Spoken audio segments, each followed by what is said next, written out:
morning. Good morning. Good morning. How was your weekend, Ashley? My weekend was really good. Was it? Yes, we had lots of family time and all that good stuff. That sounds wonderful. Yes. How was your weekend? My weekend was also very good. I spent it packing.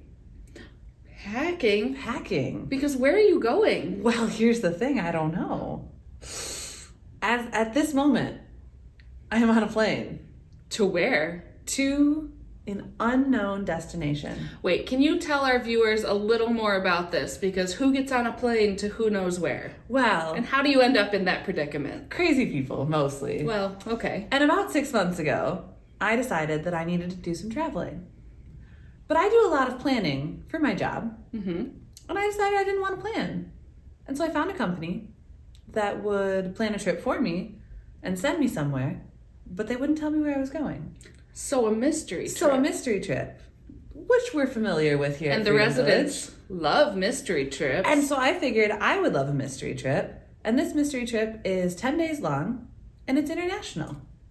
So I'm on a plane somewhere off to some country. Yeah, so I had to get ready for that this weekend. It was important. I hope in a couple weeks you'll share some pictures. I would love to share some pictures. And tell us where you went. And tell you, I'd love to know where I went. I can't wait to know where I went. What an interesting sentence. So, we'll see. Awesome. So, you're missing me in the office this week, I know. We are missing you. I'm off somewhere. I'll keep you all updated. All right. It'll be good. We're going to count on it. All right. Okay. Well, you won't be here.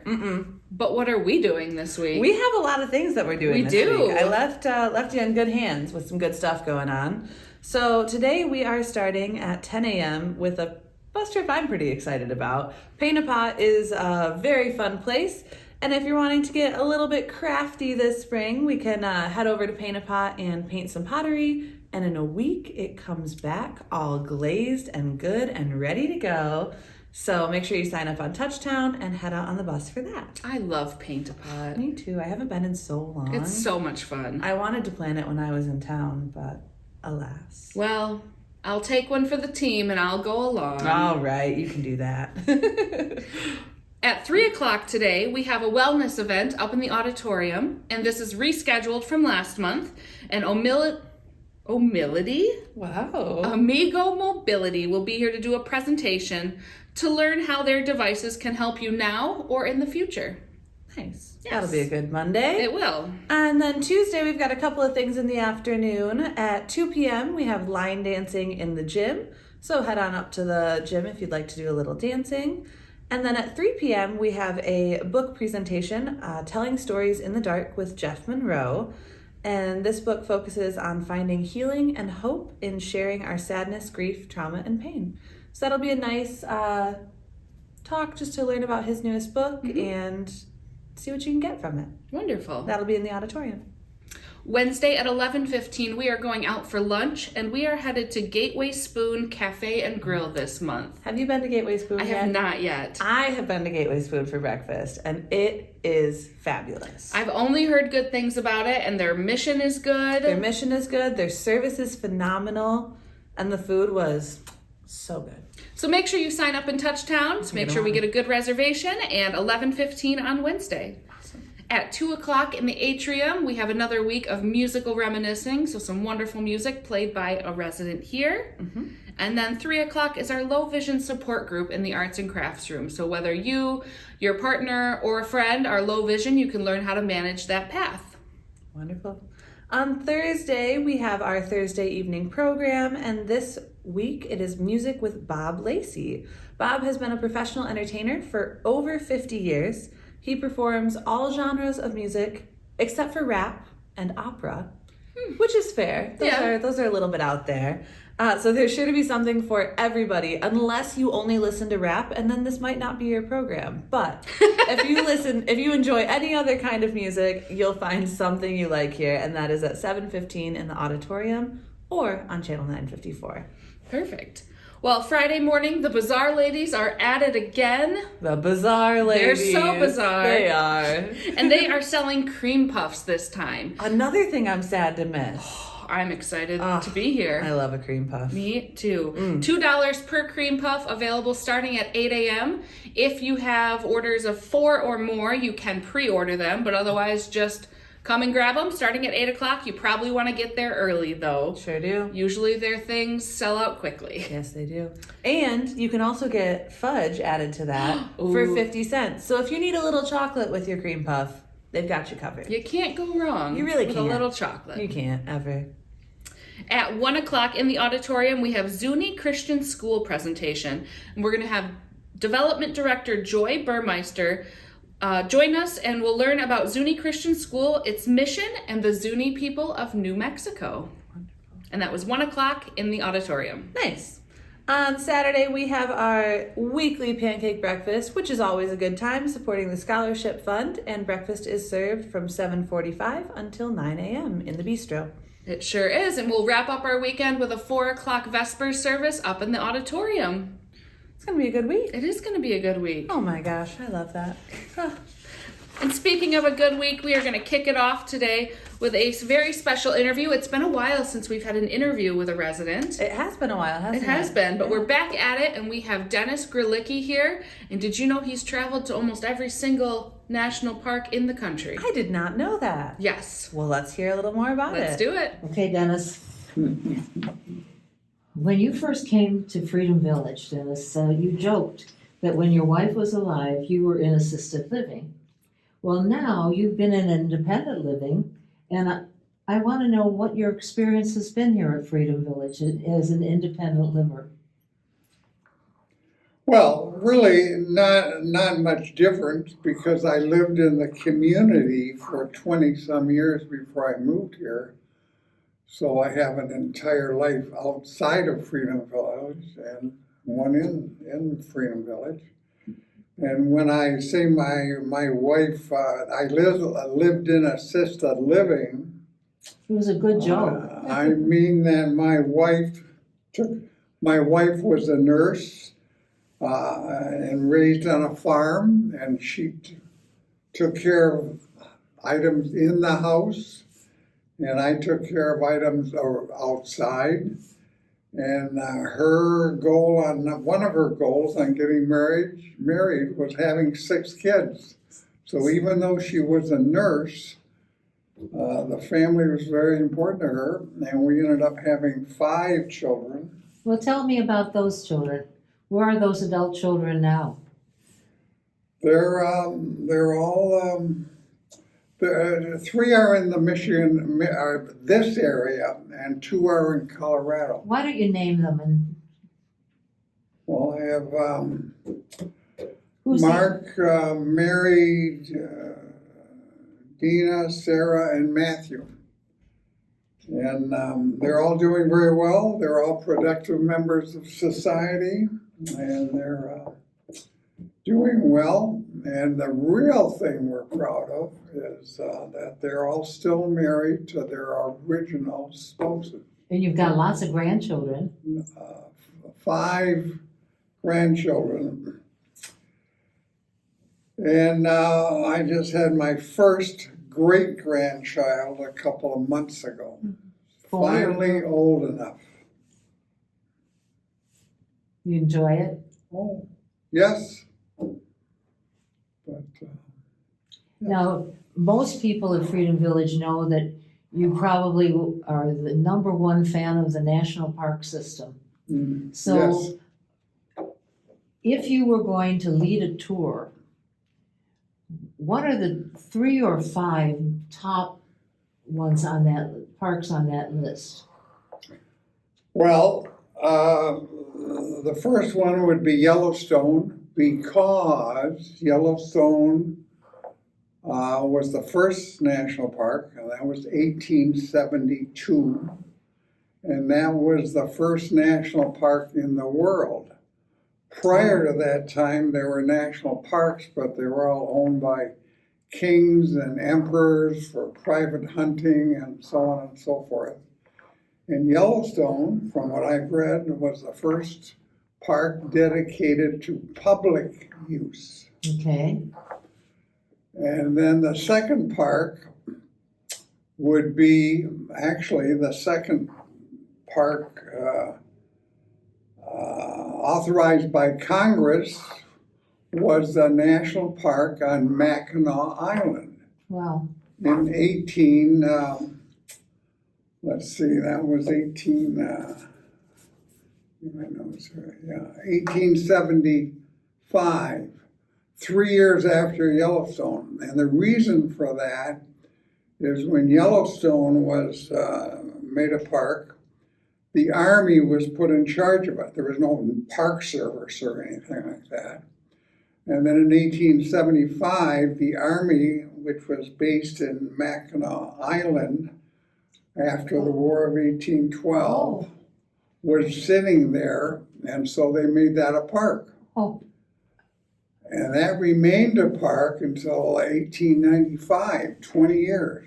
So when the Army left Mackinac Island, they disbanded the national park and gave it to the state of Michigan. Oh, wow.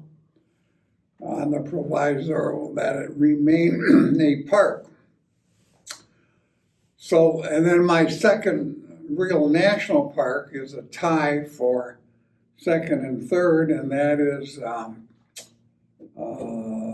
Yosemite and Sequoia. They were both authorized in 1890.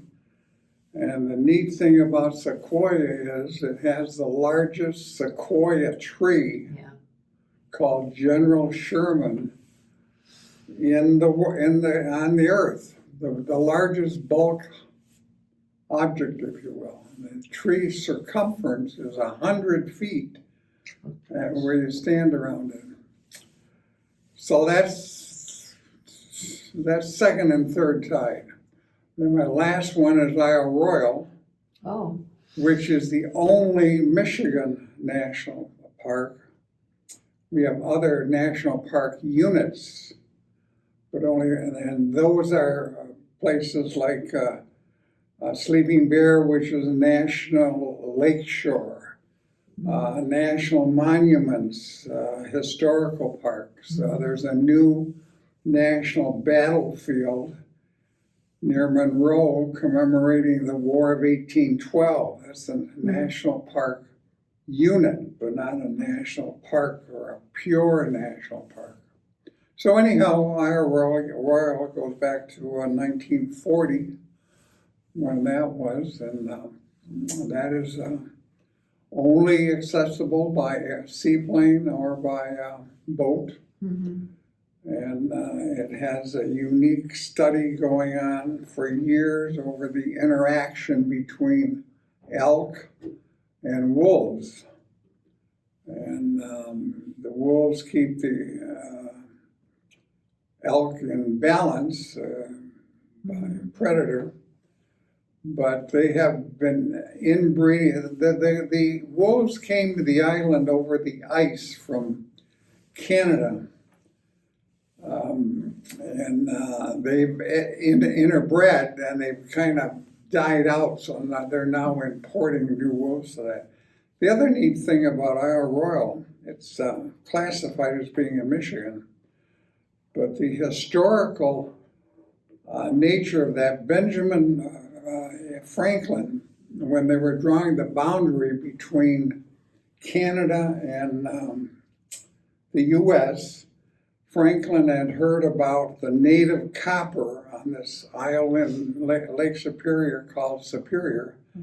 So he insisted that the boundary line go north of that island, and as opposed to the center of the lake. And today, if you look at a map, you'll see that Isle Royal is way up close to Canada and far away from Michigan. And that's... Dennis, since you've been so many places, is there any place you think should be a national park that hasn't been designated yet? No. And that's really, that whole really good idea of developing national parks is falling by the wayside due to politics. What's happened, there's a lot of national monuments, and they are kind of really neat places to save, but the politicians now want to change a national monument to a national park because they think it's to bring more people to politics. And we have a classic, Indiana State Dunes, which was a national lake shore, is now a national park because the politicians want more people there. And the other neat one is the St. Louis Arch, which is just a little, I don't know what it is, 5 or 10 acres. Those politicians got together, so that is now the largest national park, or the smallest, I mean. Yeah, this is, And it's what it was a national memorial to the expansion of the West, the Louisiana Purchase and so on. And so to call that a national park and to call Grand Canyon a national park is just totally, what is the first one you ever visited? I don't, I suppose Smoky Mountains, Great Smoky Mountains in Tennessee. And is that how you kind of decided this was something you wanted No, to get no. how did you really come to? We were doing the highest geographical point in every state. And so we would go by parks and, we should do that one too. So we started doing those. What is the highest geographic point in Michigan? It's up near Baraga in the UP. And I can't recall right now the name of it, but it's in a forest-covered hill, if you will, so there's no view from it, but it is the highest geographical point. There's a picnic table there and a sign, and the elevation is something like 1,900 feet above sea level. And every state has its own highest elevation. Florida's happens to be in a roadside park next to the Alabama border or near the Alabama border, and it says whatever it is, 325 feet or whatever. And other ones, like the ones for Wyoming, it's a 2 or 3 day backpacking hike across ice to get to it. I did not get there. For Wyoming, I just got to the sign that said that way to the top. Is there any place you really would like to go? Not that you're going to, but any place that you really you haven't really. missed anything? Not really. Yeah. A lot of people like going to Europe. I did a European cruise on the river once, but that was history that I knew nothing about and didn't want to learn. We did some river cruise on the Mississippi and on the Columbia, and I found those far more interesting than the Rhine River, which, Well, you're an American guy. well, yeah,